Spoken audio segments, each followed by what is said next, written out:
Hello, नमस्कार सगळ्यांना. मी तुमच्या सगळ्यांच्या लाडकी पूजाच लाईफस्टाईलमध्ये तुमचं स्वागत करते. आणि मी ही जीन्स आणि हा टॉप वेअर केला आहे. नंतर उभारून दाखवेनच मी तुम्हाला.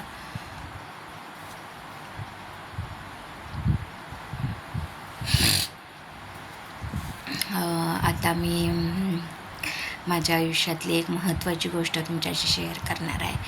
तुम्ही मला जज करू नका, म्हणजे मी सांगणार आहे त्याबद्दल. तुम्हाला हा व्लॉग आवडेल, हा व्हिडिओ आवडेल अशी अपेक्षा करते मी, आशा धरते की म्हणजे मी माझी पहिल्यापासूनची स्टोरी सांगणार आहे. आणखीन हे सांगणं कितपत योग्य आहे, कितपत बरोबर आहे हे मला नाही माहिती, पण मी सांगायचा नक्की प्रयत्न करेन. ही माझी खूप पर्सनल गोष्ट आहे. आय गेस मी हे सांगू की नको सांगू, पण आता तुम्ही माझी फॅमिली झालं आहे, त्यामुळं माझ्याबद्दल तुम्हाला सगळं माहिती असणं हे पण गरजेचं आहे आणि ते मी सांगणार आहे. आता माझं बालपण तसं खूप छान मजेत, एकुलते म्हणजे मोठी लाडाची मुलगी, त्यामुळं पप्पांची खूप लाडकी, सगळ्यांची खूप आजी आजोबांची लाडकी, म्हणजे मम्मी पप्पांची. माझ्या आजी आजोबांना म्हणजे पप्पांच्या मम्मी पप्पांना मी नाही पाहिलं. माझा जन्म झाल्यावर माझे आजोबा वारले, म्हणजे मी फुटत होते मम्मीच्या तेव्हा माझे आजोबा वारले, म्हणजे पप्पांचे पप्पा. त्यांचं नाव शंकर खोत. आणखीन माझ्या पप्पांचं नाव श्री प्रभाकर शंकर खोत. माझ्या मम्मीचं नाव सौ अनिता प्रभाकर खोत. माझ्या छोट्या भावाचं नाव, म्हणजे त्याच्यात आणि माझ्यात फक्त 1 वर्षाचं अंतर आहे, त्याचं नाव श्री प्रमोद प्रभाकर खोत. त्याच्या बायकोचं नाव सौ दिव्या प्रमोद खोत. मुलगीचं नाव सौ कुमारी स्वामिनी प्रमोद खोत. स्वामिनी हे नाव मी ठेवलं आहे तिचं. आणखीन बहिणीचं नाव, छोट्या बहिणीचं नाव, तिच्यात आणि माझ्यात 6 वर्षाचं अंतर आहे. तिचं नाव कुमारी प्रियांका प्रभाकर खोत, डॉक्टर प्रियांका प्रभाकर खोत. असं डिग्री लागली आहे ती आता शिवाजी युनिव्हर्सिटीमध्ये PhD करते आहे. आणखीन एक्सटर्नल एक्झाम्स देते आहे, PSI IPS वगैरे. आणखीन रुईकर कॉलनीमध्ये एक संस्था आहे, तिथं ती ॲज अ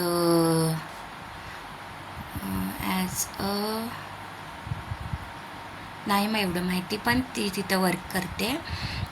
आणखीन भाऊ पण नगरपालिकेमध्ये आहे. आणखीन पप्पा पण जॉब करतात. मम्मी हाऊसवाईफ आहे. माझ्या भावाची बायको पण हाऊसवाईफ आहे. आणखीन बाळ पण आहे, त्यामुळं ती घरी असते, सांभाळते बाळाला. आणखीन माझी आजी सौ बनाबाई दशरथ हेगडे, ती आत्ता म्हणजे माझ्या मावशीकडं होती, मोठ्या मावशीकडं. ती आत्ता माझ्या आजोळी, म्हणजे निप्पाणीजवळ एक नवनिहाळ म्हणून गाव आहे, आम्ही म्हणजे ते कर्नाटकमध्ये आहे, तिथं राहते. पण मराठी बोलतात सगळं, गाव पण खूप इम्प्रूव्ह झालं आहे. तिथं राहते ती. तिच्याजवळ मोठी मावशी अथनी नवनिहाळची छोटी मावशी रूपा म्हणून तिचं नाव आहे. आणखीन आमच्या दिव्याचं नाव, म्हणजे माझ्या भावाच्या बायकोचं नाव पण रुपाली होतं, पण तिचं नाव आम्ही चेंज केलं आणि दिव्या ठेवलं, कारण माझ्या मावशीचं नाव होतं ते म्हणून. आणखीन आता माझं बालपण तसं छान गेलं. स्कूलमध्ये पण स्कोअर होते मी, चांगला अभ्यास करायचे.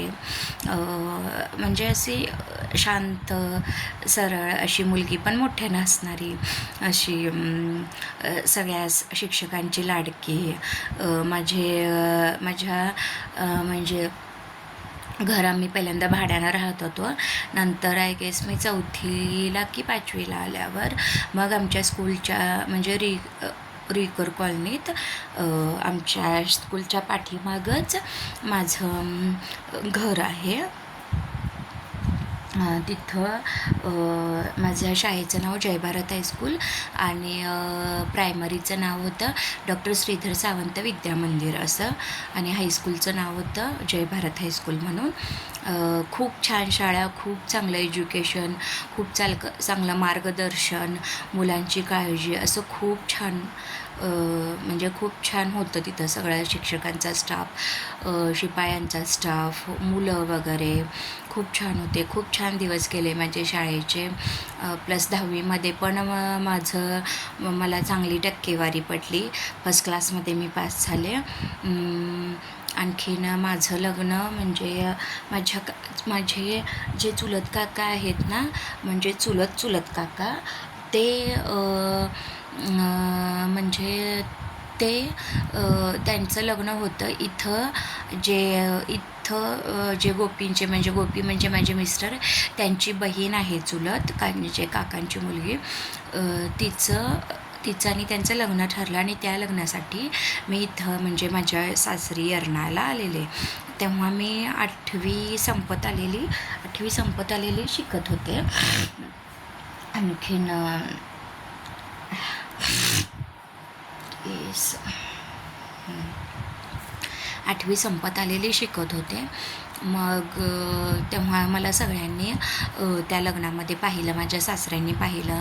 आणखीन मग पण मम्मीच जस्ट असं, मग सासऱ्याने माझाही चेहरा म्हणजे मलाही पाहिलं नव्हतं आणि मम्मीनं हाच माझा जावई होणार म्हणून गोपीनाही पाहिलं नव्हतं.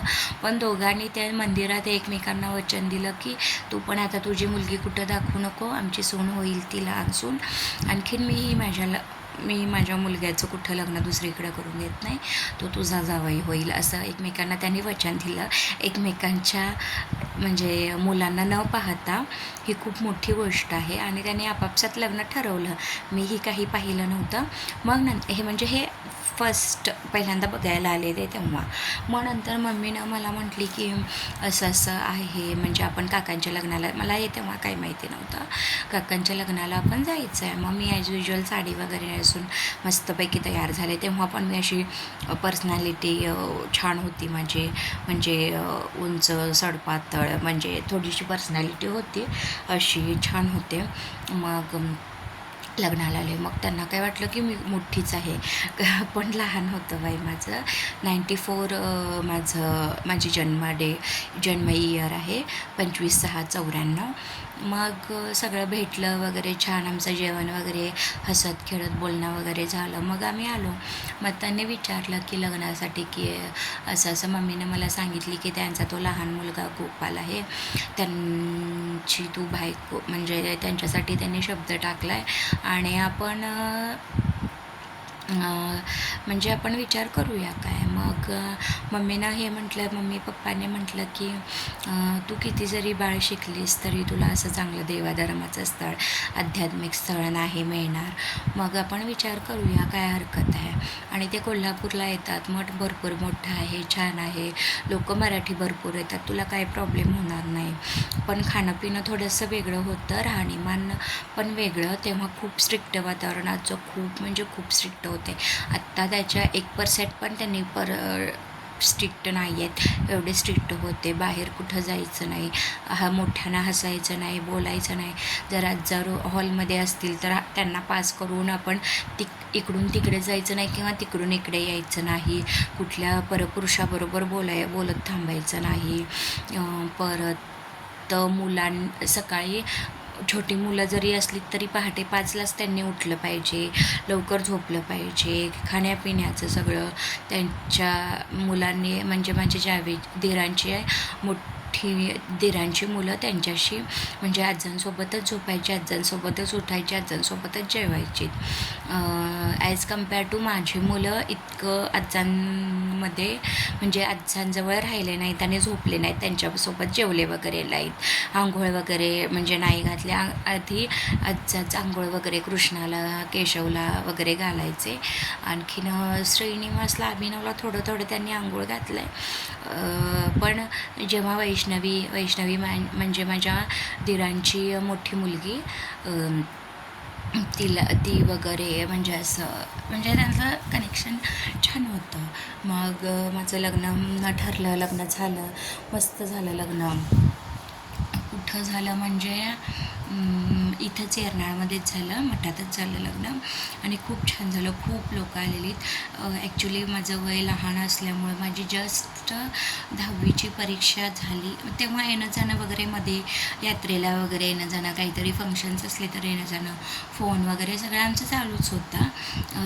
आणि घर बघायला मेन म्हणजे घर बघितलेलं मी. हे आत्ता मुलींनी घर बघायचं, मॅचिंग करायचं, हे सगळे आत्ता प्रथा आलेत. बाय द वे माझे लग्नाचे 5 कॅसेट आहेत मला पाहायला आलेले.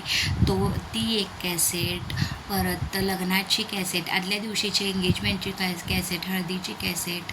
मग असं आमचं लग्न ठरलं की नाही, सासऱ्यांची काही चूक नव्हती, सासऱ्यांची आणि मिस्टरांची आणि दिरांची. त्यांनी बोललेले की मम्मीला तिचं 12वी होऊ दे आणि मग आपण लग्न करूया. मग मम्मी म्हटली की नाही, मग थांबण्यात कशाला, मग याच उगाच पॉईंट, त्यापेक्षा आपण लग्नानंतर काहीतरी बघूया शिक्षण तिचं, आणखीन आपण म्हणजे बघूया काय होतं ते पुढच्या पुढं, काय होतं ते बघूया पुढच्या पुढं. मग आमचं लग्न ठरलं, तारीख ठरली. माझी 10वीचे पेपर्स मार्च एंडिंगला माझे 10वीचे पेपर्स झाले 2009 साली. आणखीन 2009लाच एप्रिलच्या 1st किंवा 2nd वीकमध्ये माझं 19 एप्रिलला लग्न ठरलं. आणखीन लग्नाची तयारी, मग परीक्षा झाल्यावर आम्ही लग्नाची शॉपिंग तयारी वगैरे. तेव्हा आधीच मम्मीनं मला सगळे दागिने केलेले, म्हणजे मला लक्ष्मीहार केलेले, कानातलं होतं, चैन होतं, पैंजण होतं, अंगठी होती, सगळंच होतं. मग गोपींना पण आम्ही दागिने करून ठेवलेले, त्यांना चैन अंगठी वगैरे सगळं करून ठेवलेलं. मग नंतरची तयारी, मग सासऱ्यांनी साडी वगैरे घेतली, साखर साडी वगैरे. मग मम्मीनं त्यांना ड्रेस वगैरे घेतला छानपैकी, असं मस्त सलवार कुर्ता वगैरे, असं छान सगळं छान झालं. लग्न मस्त मोठ्यानं झालं. कोल्हापूरवाल्यांना खूप छान, म्हणजे इथल्या कोल्हापूरचं लग्न आहे म्हणून, शहरातलं लग्न आहे म्हणून सगळ्यांनी खूप तयारी छान केलेली. मोठ्या दिरांनी, परत सासऱ्यांनी, परत गोपींनी, म्हणजे मेन्यू जेवणाचा पण छान ठेवलेला, सगळं मस्त झालं, सगळं छान होतं. मग लगेचच म्हणजे जेव्हा माझं लग्न झालं तेव्हा माझं वय, कारण आम्ही शिक्षकांना बोलवलं नव्हतं, कारण त्यांच्याकडं आमचं हे होतं की माझं सर्टिफिकेट होतं, जन्मदाखला होता. मग काहीतरी तेव्हा 18 वर्षाखालील लग्नाला बंदी होती ना, मग आम्ही गुपचूप लग्न केलं. तरी पण लोक आलेले आहेत, नातेवाईक वगैरे, पण टीचर्सना आम्ही नव्हतं सांगितलेलं, त्यामुळं सॉरी मॅडम. मग लग्न झालं. आणखीन 25 जूनला माझा बड्डे पण होता, त्याच वर्षी 2009ला जेव्हा माझं लग्न झालं त्या वर्षी. आणखीन त्याच दिवशी माझा रिझल्ट पण होता. मग रिझल्ट आणायला गेले मी म्हणजे ब्लॅक ड्रेस, तेव्हा संक्रांत होती ना, म्हणजे आधी 2009ची संक्रांत होती. मग संक्रांत होती तर मी ब्लॅक ड्रेस शिवून घेतलेला, असं मस्तपैकी फिटिंगचा वगैरे. मग हात भरून हिरवा चुडा, मग दागिने सगळे, मग असं केस वगैरे तेव्हा खूप छान होते माझे. मग हे आत्ता कायच नाहीत, हे खूप छोटे केस, खूप मोठे केस होते. मग म्हटलं की मी गेले तसंच, तर सगळे शॉक, काय पूजा तुझं एवढ्या लवकर लग्न झालं का, एवढी का घाई केली तुम्ही, असं तसं वगैरे सगळं. मग मी पास झाले. पप्पांनी माझा रिझल्ट पहिल्यांदाच ऑनलाईन बघितला. मग स्कूलमध्ये मी आणायला गेले तर सगळे माझे मित्रमैत्रीण, सगळा स्कूलचा परिवार, सगळे टीचर्स भेटले मला, सगळ्यांनी विश केलं, सगळ्यांनी हा छान झाला वगैरे, पण खूप काही केली. म्हणून मम्मीला ओरडले सगळ्यांनी. मग मम्मी म्हटली की नाही, तुम्हाला बघितल्यावर लक्षात येईल की मी का गडबड केली. ती किती जरी शाळा शिकली तरी असलं स्थळ तिला, म्हणजे देवाधर्माचं मेन कठीण आहे असं तिला वाटलं. मग ती as a mom, as a आई म्हणून ती तिच्या जागी बरोबरच होती. कारण कुठल्याही आईला असंच वाटणार की माझी मुलगी आनंदी असावी, छान असावी, तिचं सगळं चांगलं व्हावं, असंच वाटणार ना. तसाच निर्णय माझ्या मम्मीनं पण घेतला. मग मी त्या निर्णयाचा मम्मीचा आदरच करते. मग सगळं लग्न वगैरे छान झालं, रिझल्ट वगैरे लागला. मग मला मुकुंदांना घ्यायला आलेले, म्हणजे माझे मोठे दीर, त्यांचं नाव मुकुंद आहे, ते मला मला घ्यायला आलेले, मग त्यांच्यासोबत मी आले. मग 26 जूनला आम्ही लगेच आम्हाला उडपीला जायचं होतं, म्हणून ते अर्जंट मला घ्यायला आलेले. मग 26 जूनला आम्ही उडपीला मुरुडेश्वरला देवदर्शनासाठी गेलेलो. ॲज अ फॅमिली सगळे आम्ही गेलेलो. फक्त जाऊबाई घरात होत्या, बाकी सगळे आम्ही गेलेलो. सासू, आणखीन सासरे, आणखीन आम्ही दोघं वगैरे आम्ही सगळे देवदर्शनासाठी गेलो. आणि देवदर्शनावरून आलो. मग लगेच तेव्हा मी फक्त 14 वर्ष 10 महिन्याची होती, लग्न झाले तेव्हा. मग 15 वर्षाचा बड्डे माझा झाला.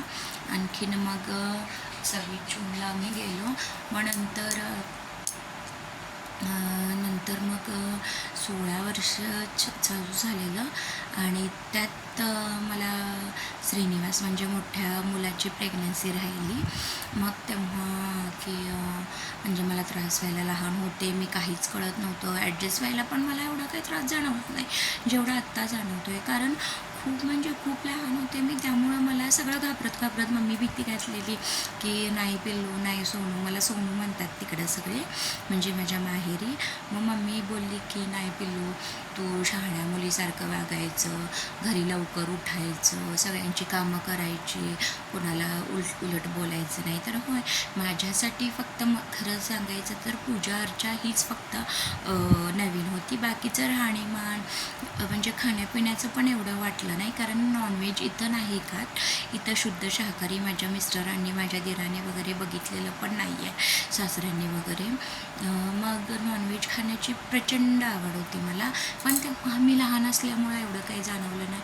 मग श्रीनिवासला प्रेग्नन्सी राहिली, मग छान झालं. मग 9व्या महिन्यामध्ये मग मम्मीनं माझी 3ऱ्या महिन्यामध्ये चोरचोळी ओटी केली. त्याच्यानंतर 7व्या महिन्यामध्ये ओटी भरण्याचा कार्यक्रम केला आम्ही घरातल्या घरात. इथं तशी पद्धत नव्हती माझ्या सासरी, म्हणून मम्मीनं माझा सगळा हट्ट पण पुरवला. सगळे फोटोशूट वगैरे सगळं छान झालं. खरं हे आले नव्हते तेव्हा ते सारखं यायचे नाहीत. आधी मला बाय द वे सारखं पाठवत पण नव्हते माहेरी, फक्त कधीतरी चुकून पाठवायचे ते, पण हे सोबत यायचे. आणि लगेच वर्षातून 6 महिन्यातून वगैरे एकदा कोणी मेलं जरी असले, किती जवळचे नातेवाईक असले किंवा कोणाची लग्न वगैरे असले तरीही पाठवत नव्हते. मग आत्ता माझ्या आजारपणामुळं हे मला पाठवतात सगळीकडे बाहेर. मग नंतर श्रीनिवास झाला, छोटा होता, त्यामुळं तो म्हणजे असा सगळ्यांच्या लाडका झाला. केशवनंतर श्रीनिवासच लहान ना, त्यामुळं लाडका झाला छान. मग छान गुटगुटीत होता तो लहानपणी. मग त्याच्यानंतर 3 वर्षांनी नंतर मी सीझर झाली माझी डिलेवरी. मॅडम खूप म्हणजे खूप ओरडल्या. सुजाता मॅडम, डॉक्टर सुजाता खोत, रिकोर कॉलनीतच आहेत, आमच्या अपूर्वा हॉस्पिटल आहे त्यांचं हॉस्पिटलचं नाव. त्या बहिणी दोघी आहेत. मग तिथं माझी ट्रीटमेंट म्हणजे तिथं डिलेवरीसाठी आम्ही नाव नोंदवलं. आणि बेळगावला यश हॉस्पिटलला माझी ट्रीटमेंट चालू होती, औषध गोळ्यांची वगैरे. मग ते पण डॉक्टर्स चांगले आहेत. हे कोल्हापूरचे डॉक्टर पण, ते मॅडम ओरडत होत्या की तुम्ही मुलीचं एवढ्या लवकर का लग्न लावून दिलं, अजून थोडे दिवस थांबलं असतं तर बरं झालं असतं, ती मॅच्युअर झाली असती, तिची ग्रोथ चांगली झाली असती. तरी पण मग माझी खूप कळालं. तेव्हा मला काय कळतच नव्हतं, आणि सहन करायची ताकद माझ्याकडे तर अजिबातच नव्हती. मग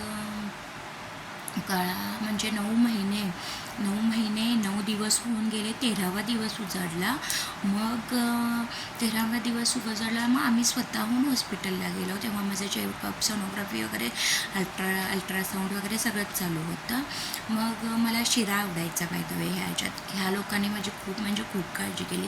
मला दूध प्यायला अजिबातच आवडत नव्हतं. पूर्वी दूध खूप पिलेलं मी लहानपणी, त्यामुळं दुधावरची इच्छा निघून गेलेली की काय माहिती. पण मग इकडं मी जर दूध न पिता, माझी तेव्हा वरती रूम होती, दूध न पिता वरती जाते म्हणून सासू दुधाचा ग्लास घेऊन थांबतच होत्या की दूध प्यायचं तू म्हणून. मग दूध पिऊनच मग मी वरती जायचे झोपायला. सासूबाई सोडायला यायच्या मला.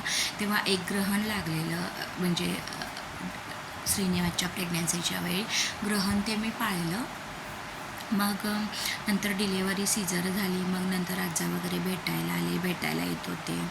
मग छान झालं, सगळे खुश होते. गुरुवार होता तो दिवस. संध्याकाळी 4 वाजता 3:30 पावणे 4च्या दरम्यान श्रीनिवासचा जन्म झाला. आणि हे श्रीनिवास हे नाव म्हणजे माझ्या पोटात, म्हणजे पोटात अजून अर्भक तयारही झालं नसेल कदाचित. फक्त मला एकच पाळी आलेली. म्हणजे इथं आल्यावर मी लग्नाच्या वेळेसच माझी पाळी होणार होती, त्यामुळं मी गोळ्या खाल्लेल्या, काहीच माहिती नव्हतं. मम्मीनं मला गोळ्या त्या दिलेल्या, त्यामुळं मी गोळ्या खाल्लेल्या आणि त्याचं इन्फेक्शन मला नंतर झालं आणि खूप त्रास झाला. मग सासरे म्हटले की आता बेटा तुला, म्हणजे आई म्हणतात ते, म्हणजे यवा म्हणतात, कन्नडमध्ये यवा हा शब्द वापरतात, येऊ असं, आणि आपण मराठीत त्याला आई असं म्हणतो.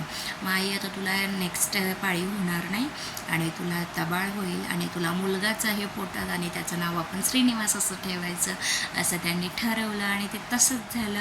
गुरुवारचा दिवस उजाडला आणि बाळ झालं मला आणि मुलगा झाला. खूप कुटकुटीत, गोंडस, गोरं गोरं पाण, अगदी माझ्यासारखं बाळ झालं ते.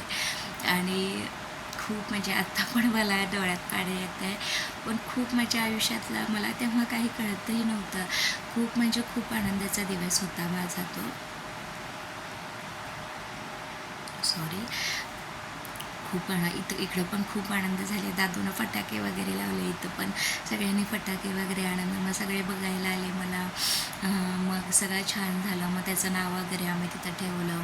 मग इकडं कृष्ण जन्माष्टमीला त्याला मी कृष्णाचा ड्रेस घालून तयार करून घेऊन आले. मम्मीनं सगळं केलेले, मग घेऊन आले. मग इथं पण बारसं झालं, छान सगळा कार्यक्रम झाला. मग परत 3 वर्षांनी म्हणजे कॉपर्टी बसवलेली मी लहान होते म्हणून. मग 3 वर्षांनी मला अभिनव राहिला. अभिनवचं थोडंसं डिफिकल्ट होतं, कारण ही लोक बोलत होती की, माझे मिस्टरही बोलत होते की आपल्याला एकच बाळबास आणि सेकंड बेबीचा चान्स आपण घ्यायला नको. म्हणून मला 3 महिने स्टार्ट झाल्यावर मग मी घरातल्यांना सांगितलं, कारण मला भीती होती की सांगू की नको सांगू, त्यांना काय वाटेल किंवा काय. पण सेकंड प्रेग्नन्सी थांबली मला. आणखीन तिसरा महिना स्टार्ट झाला तेव्हा मी सांगितलं की असं मला हॉस्पिटलला जायचं आणि मी प्रेग्नंट आहे. ते बोलले की बरं ठीक आहे, आपण जाऊया. अर्भक काढायचा निर्णय घेतला, पण ते नाही, मॅडम बोलले की नाही आम्ही काढू शकत नाही आईची परवानगी नसल्याशिवाय. ते नाही काढलं आम्ही. मग बाळ झालं, पण त्या बाळाला म्हणजे पोटात असतानाच त्याला लघवीच्या पिशव्या 2 होत्या. आणखीन त्याला शूला भयानक त्रास व्हायचा. म्हणजे बाळ जन्मलं वगैरे तेव्हा छान होतं. तोही माझ्या मते अभिनव कधी जन्मलेला आहे, जूनमध्ये जन्मला तो. 22 जून 2013ला. श्रीनिवास 29 एप्रिल 2010ला श्रीनिवासचा जन्म झाला आणि अभिनवचा 22 जून 2013ला जन्म झाला. आणि त्याचा जन्म मे बी गुरुवारी, श्रीनिवासचा. अभिनवचा बहुतेक शनिवारी असेल, मी सांगते कन्फर्म करून असेल. मग झाला जन्म. आणखीन नंतरच आम्हाला 1.5 महिन्यात कळालं, म्हणजे त्याच्या पोटाच्या तक्रारी चालू झाल्या की त्याला शू व्यवस्थित यायची नाही. मग मम्मीनं डॉक्टरांना सांगून, निगडे डॉक्टर होते ते, आम्ही लहानपणापासून आमचे फॅमिली डॉक्टर होते, तिकडेच आम्हाला मम्मी घेऊन जायची. मग तिकडं गेले. आणखीन मम्मीनंच त्यांना फोर्सेबल सांगितलं की नाही, डॉक्टर म्हणाले की कमी होईल, नाही छोट्या मुलांच्यामध्ये असे प्रॉब्लेम्स होतात वगैरे वगैरे, सगळं झालं त्यांचं बोलणं. मग मम्मी म्हणाली की नाही सर, हा थोडासा काहीतरी वेगळा प्रॉब्लेम वाटतो आहे, आपण स्कॅनिंग करून बघूया. पण स्कॅनिंग करून बघूया. तर स्कॅनिंग करताना असं लक्षात आलं डॉक्टरांच्या की त्याला 2 पिशव्या आहेत आणि त्याला शूचा प्रॉब्लेम होत होता, त्याला शूच करायला येत नव्हती. असं आता बाळ आपण झोपवलं ना, इकडं डोकं आहे समजा, इथं बाळ आहे, मग असं पाय वरती केलं आहे ना, मग ते शू करायचं. मग त्याची शूला त्याची आत शू पूर्ण बाहेर पास व्हायची नाही, शू आत तटून राहायची. मग त्यामुळं त्याला इन्फेक्शन व्हायचं. मग एवढ्या छोट्या काचेच्या बॉटलमध्ये त्याचं शूज धरायचे, आम्ही लघवी धरायचे. त्याचा एवढा उग्र आणि एवढा स्ट्रॉंग वास होता की तो अजून माझ्या नाकातून जात नाही. मग आम्ही डॉक्टर दिघे म्हणून ते सर्जन आहेत त्यांच्याकडे पण त्याला दाखवलं आणि डॉक्टर देवधर म्हणून निगड्या सरांनी त्यांना बोलवून घेतलं. त्या सरांनी पण सांगितलं जरी माझं मग त्याला म्हणजे तो बाळ किती महिन्याचं होतं, 6 महिन्याचं होतं अभिनव तेव्हा. त्याला म्हणजे जस्ट मी इकडून नाही 3 महिन्याचं होतं बहुतेक, 3 की 6 किंवा 2 महिन्याचं असणार. मग आम्ही त्याला मी म्हणजे इकडून गेलेले पण कोल्हापूरला मी जस्ट त्या दिवशी आले. मला गीताईदी म्हणजे माझ्या मोठ्या जाऊबाई सोडून गेल्या आणि मी जस्ट बाळाला असं धरले. त्याला खूप भयानक इन्फेक्शनमुळं खूप म्हणजे खूप ताप यायचा. त्याला मी असं धरले आणि एकदमच बाळ असं झालं आणि पूर्ण हिरवं निळं पडलं आणि पूर्ण डोळेच बंद, त्याला शुद्धच नव्हती. आणखीन मग मम्मी जस्ट मी जेवलेले त्याला औषध घालायचं म्हणून बाळाला घेतलेले. मी गाऊनवरच होते, सगळे मी गेले म्हणून मी गाऊन घेतले. मम्मी जस्ट एक घास खात होती तोपर्यंत मम्मी बाळाला काय झालं असं मी म्हटलं. मग आम्ही दरवाजा बंद केला नाही काही. आमच्याकडं गाडी होती, दादू होता. दादू कुठे बाहेर गेलेला मित्रांसोबत, त्यामुळे त्याचीही वाट बघितली नाही आम्ही. रिक्षा मम्मीनं पटकन बोलवली, पटकन रिक्षात बसलो आम्ही. ते हॉस्पिटल गाठलं. तोपर्यंत बाळाला अजिबात शुद्ध नव्हती, बेशुद्ध अवस्थेत बाळ होतं. मग रविवार होता तो दिवस. आणखीन मग असिस्टंट डॉक्टर होते लाड डॉक्टर म्हणून. मग त्यांनी अभिनववर ट्रीटमेंट केली डॉक्टरांच्या सांगण्यानुसार. मग त्याला ICUमध्ये वगैरे ठेवण्यात आलं. त्याला पूर्ण असं बाथटबमध्येच ठेवण्यात आलं. पूर्ण असं जाड टॉवेल ओला करून मग त्याचा ताप कमी करण्यात आला. त्याची शू बाहेर काढण्यात आली. त्याचं पाणी त्याच्या कमरेतलं पाणी, त्याचं सगळं सलाईन, हात टोचाटोची ते बघून इतकी डिप्रेशनमध्ये गेले की मला पोस्टमॉर्टम डिप्रेशन झालं. जे आपल्या डिलेवरीनंतर येतं ते डिप्रेशन मला झालं. आणि त्या म्हणजे मी एवढं मनाला लावून घेतलं की माझं बाळ म्हणजे माझ्या बाळाला असं कसं झालं, मी काय माझं चुकलेलं की माझ्या बाळाला असं झालं. म्हणून मी खूप टेन्शनमध्ये होते, खूप टेन्शनमध्ये होते. मग मम्मी वगैरे असं मग दोन्ही घरातले वादविवाद वगैरे चालू झाले. मठातले काही लोकांनी बोलले की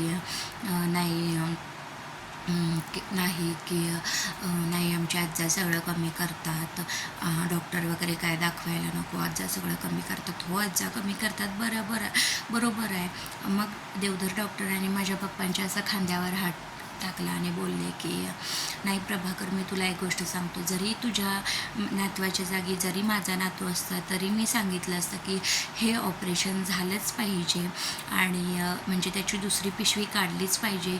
आणि त्याची इंडोस्कोपी केली आम्ही डॉक्टर दिघे हॉस्पिटल म्हणजे दिघे डॉक्टरांच्या इथं दिघे हॉस्पिटलमध्ये इंडोस्कोपी केल्यावर त्याची लाईन ती क्लिअर झाली. पण म्हणजे त्याचे पडदे आलेले ना लघवीच्या पाईपला, ते पडदे तर निघून गेले, पण पिशवी आत ती तशीच होती आणि ती ओपन ऑपरेशन करूनच काढावी लागणार होती. आणि ह्या ऑपरेशनला आज्जांची तयारी अजिबातच नव्हती. मग हे एकमेकांचे वादविवाद वगैरे चालू झाले. त्यात मानसिक मनस्ताप झाला मला. प्लस ओली बाळंतीण होते, त्यामुळं माझं व्यवस्थित खाणं पिणं लेट व्हायचं होतं व्यवस्थित, पण लेट व्हायचं, कधी नाही व्हायचं, कधी मानसिक त्रासामुळे जेवायचे नाही, जेवलेलं अंगी लागायचं नाही, असा भयानक त्रास झाला. प्लस त्या बाळाला अंघोळ पाणी नीट मिळालं नाही, कारण ते सारखं आजारी पडायचं, ताप यायचा, त्याचा वास शूचा वास उग्र होताना तो अजून मला त्याला अजून ताप वगैरे आला ना की तो ताप येत होता ना, त्याची भीती वाटते मला की बापरे माझ्या बाळाला केवढा ताप येत होता, कसं होतं माझं बाळ आणि कसं झालं आहे. तर मी परवा आमच्या स्वामिनीच्या म्हणजे परीच्या म्हणजे माझ्या भावाच्या मुलीच्या म्हणजे माझ्या भाचीच्या तिला बरं नव्हतं, ताप आलेला म्हणून डॉक्टर निगडे हॉस्पिटलमध्ये गेलेलं, श्रीराम हॉस्पिटल निगडे हॉस्पिटलमध्ये गेलेले, राजारामपुरीत आहे ते हॉस्पिटल. सर मला ओळखले आणि बोलले किती छान की आता मुलगा कसा आहे, काय करतो, कितवीला आहे. मग मी त्यांचा फोटो दाखवला मुलांचा. अरे बापरे एवढा मोठं हे बाळ झालं आहे असं त्यांनी म्हटलं. खूप छान वाटलं मला डॉक्टरांशी भेटून. डॉक्टरांनी बोलले की मी तुमच्या घरी येतो. मी जर कोल्हापूरला अभिनवला घेऊन गेले तर डॉक्टरांना भेटवायला नक्की घेऊन जाईन. डॉक्टर खूप म्हणजे खूप धन्यवाद डॉक्टर, तुमचे जर हा व्हिडिओ बघितला तर तुमचे खूप खूप खूप आभार. माझ्या अभिनवची तब्येत कमी केली म्हणजे तब्येत बरी केली तुम्ही, त्याला बरं केलं, ठीक केलं. मग अभिनव LKGला शाळेला गेला. त्याची सूत तोपर्यंत व्यवस्थित होत होती, त्याला इन्फेक्शन वगैरे सारखं होत होतं, कान दुखायचे त्याचे, सतत आजारी पडायचं, सगळं चालू होतं. हे जवळजवळ मी LKGपर्यंत तो व्यवस्थित होता, म्हणजे तरी पण सारखाच आजारी पडायचा वगैरे. मग UKGला तो आल्यावर थोडंसं 1-2-3 महिने गेल्यावर त्याला जास्त त्रास चालू झाला. म्हणजे केशव म्हणजे आधी केशव आहे ना, जो आमच्या दिरांचा छोटा मुलगा आहे, त्याच्याच सेम ट्रीटमेंट त्याला पण लहान असताना हाच प्रॉब्लेम होता. तेव्हा पण त्याला डॉक्टरांनी ऑपरेशनला सांगितलेलं, पण आजांनी ऑपरेशन केलं नव्हतं घाबरून. मग त्याला आम्ही मध्ये तो किती 9वीला काय 10वीला होता तेव्हा त्याचं ऑपरेशन झालं. आणखीन त्याची पण सेम कंडिशन, म्हणजे मोठ्या दिरांच्या छोट्या मुलग्याला पण हाच प्रॉब्लेम आणि माझ्या छोट्या मुलग्याला पण हाच प्रॉब्लेम, असा दोघांचा प्रॉब्लेम. मग त्याचं पहिल्यांदा ऑपरेशन झालं, त्याच्याच 2-3 महिन्यानंतर माझ्या बाळाचं ऑपरेशन झालं. हुबळीला तत्वदर्शी हॉस्पिटल आहे, तिथं माझ्या बाळाचं म्हणजे अभिनवचं ऑपरेशन झालं.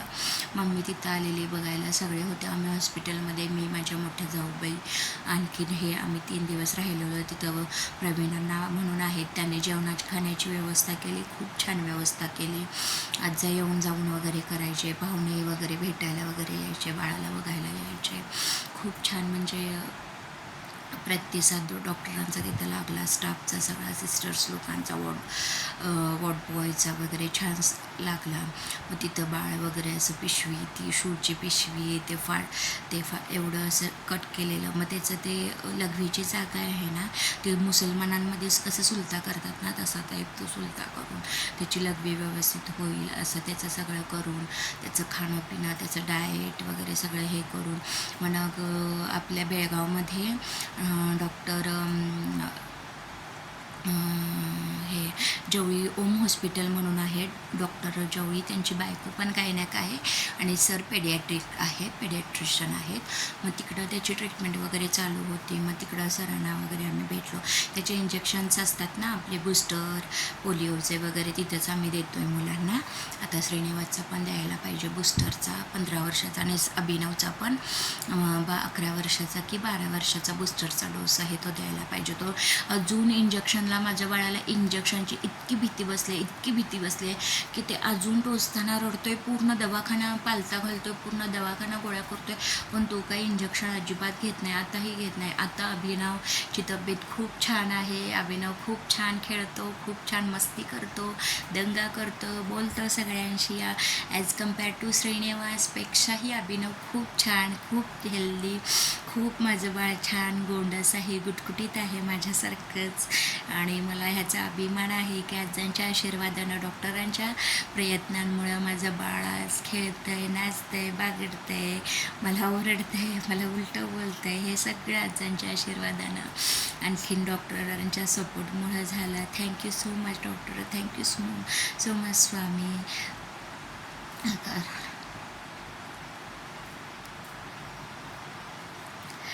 म्हणजे आता अभिनव म्हणजे गेलाय तो आम्हाला, म्हणजे हुक्केरीला, अजून लहानच आहे तो, तशा बालिशचा आहे, त्यामुळे सगळ्यांचं लाडकं आहे ना ते, त्यामुळे आम्हाला थोडं वाईट वाटतं याला सोडून. दुपारी जस्ट मी असं झोपलेले डोळे झाकत होते तोपर्यंत अभिनव माझ्याच जवळ झोपतोय ना, मम्मी पप्पांजवळ झोपतोय अजून, तेव्हा एवढं गोंडस चेहरा माझ्या डोळ्यासमोर आला की आत्ता भेटावं की काय असं वाटलं मला. पण आम्ही आत्ता भेटायला गेलो तर तो परत येणार ना लगेच, मग तिथं हट्ट करणार, मग तो हट्ट केला की आम्हाला नाही राहवणार, आम्ही घेऊन येणार त्याला. बघूया पुढच्या, हे बोललेत की म्हणजे माझे मिस्टर बोललेत की पुढच्या रविवारपर्यंत तो राहतोय की बघूया, जर राहिला तर ठीक आहे, ओके आहे, जर राहिला नाही तर आपण त्याला घेऊन येऊया इकडं परत. आणखीन इथं म्हणजे इथं त्याला सांगूया, व्यवस्थित समजावून सांगितलं की अभिनव सगळं ऐकतो, मग तो इथं 10वी नंतर किंवा 9वीला वगैरे तो अभ्यास घेण्याचा, त्याला ट्युशनला घालण्याचा सगळा प्रयत्न करीन. सगळं मी माझं सगळं बाजूला ठेवेन काम, पण अभिनवच्या अभ्यासाकडे खूप चांगल्या लक्षात ठेवेन. तो खूप अभ्यास करतो, म्हणजे एका ठिकाणी बसायला नको असतं. आणि हिंदी हा त्याच्या सगळ्यात आवडीचा विषय आहे. तो ड्रॉइंग छान काढतो, तो डान्स छान करतो, तो तबला छान वाजवतो, हार्मोनियम छान वाजवतो, बोलतो छान. सुभेदार मूवीमधला तो डान्स केलेला आम्ही तानाजी मालुसऱ्यांनी ॲक्ट केलं आहे ना. आणि दिग्पाल लांजे सर, ते सर तिथं आलेले रंकाळ्याला. आम्ही जस्ट फिरायला गेलेलो ना, मला काही माहिती नव्हतं की ते येणार आहेत म्हणून. आणि आम्ही तिकडं गेलेलो फिरायला म्हणून, तर ते आम्हाला भेटले. आणखीन मग त्याला ते लाटीकाठी वगैरे खेळायचं, तलवार वगैरे चालवायचं. इथं जर तसं फॅसिलिटी असताना तर मी माझ्या बाळाला सगळीकडं, श्रीनिवासला क्रिकेटची आवड होती, फुटबॉलची आवड होती, पण आजा नाही पाठवत कुठं. जर मला बेळगावला राहायचं असतं, म्हणजे वैष्णवीच्या रूममध्ये, वैष्णवी PGमध्ये राहते ना, तिथं तिच्यासोबत राहायचं होतं मला श्रीनिवासचे क्लासेस जॉईन करण्यासाठी, पण आजा नाही पाठवत तसं, त्यामुळं नाही राहिलो आम्ही. अभिनव पियानो क्लास वगैरे, हार्मोनियम वगैरे शिकला इथं थोडंफार, पण मला त्याला लाटीकाठी वगैरे शिकवायचं होतं, ते नाही आलं. आता सगळं आमचं छान सुरळीत चालू आहे. मग त्याचं डिप्रेशन आलेलं मला. एक मिनिट.